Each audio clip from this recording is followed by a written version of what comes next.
Magandang buhay sa inyong lahat, mga kanapa.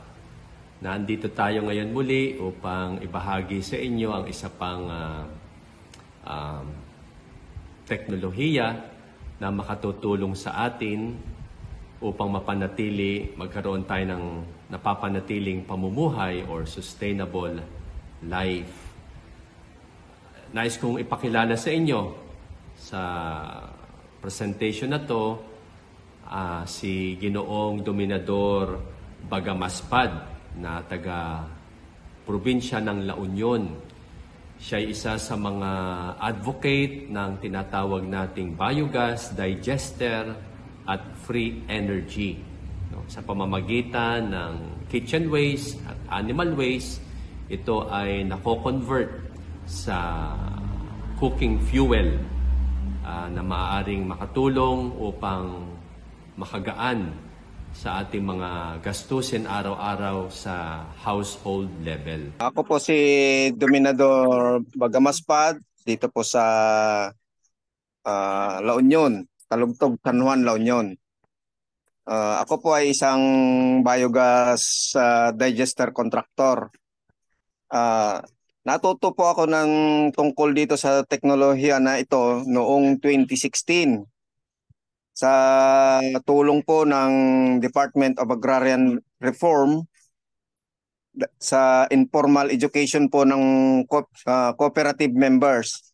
Dahil isa rin po ako sa mga opisyal ng kooperatiba bilang manager ng kooperatiba po namin dito. Nag-training po kami noong 2016, tinuruan po nila kami tungkol sa biogas. At isa naman po ako doon sa mga naka-pick up ng teknolohiya. At sa ngayon po, yun po dating tinuro po sa amin na sistema, medyo mahirap nung konti nun dahil maraming taong kailangan. Kaya gumawa ako ng sarili kong design.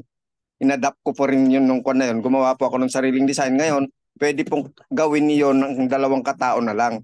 Noon po kasi yung sistema na tinuro nila sa amin, 5 hanggang 8 katao ang kailangan. So ngayon po, sa ngayon po ako na rin po ang hina-hire ng Department of Agrarian Reform dito sa La Union para magturo po ng mga ibang miyembro pa po ng kooperatiba dito sa La Union.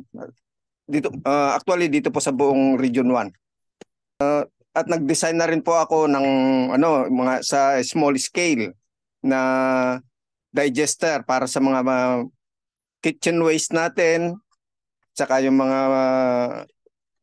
human waste at saka other animal waste po. At ito po ay nagagamit na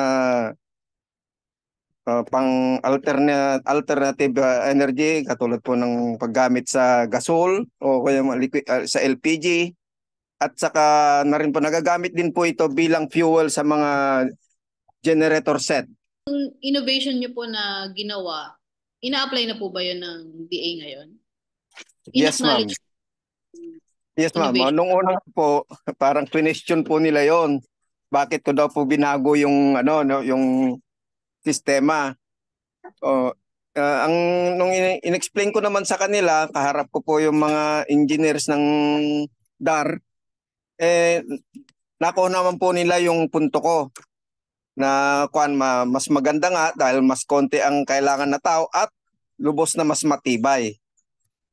Kamusta naman po kaya yung kumbaga pagtanggap ng local community, ng local government? At least alam ko meron ng nagpipick up ng inyong technology. Lalo na po sa Department of Agrarian Reform, gustong-gusto po nila talaga na maipamahagi natin yung mga natutunan din natin sa mga ibang grupo.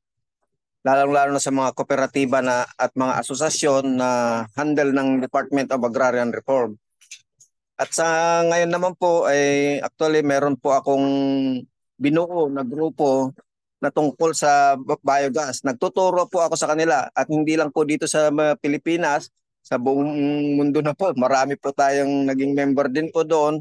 Mahigit na pong 10,000 yung mga interesado pong matuto tungkol po doon sa teknolohiya na inaano natin, lalong-lalo na po dun sa design ko dahil pag nakikita po nila, kakaiba daw kung compare po dun sa mga iba ngayon.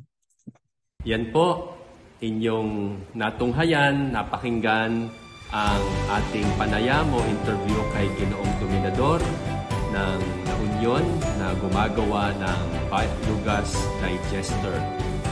Sa susunod na video natin, ipapakita natin ang paraan ng paggawa at pagtatayo nitong biogas digester setup sa ating munting tahanan. Maraming salamat.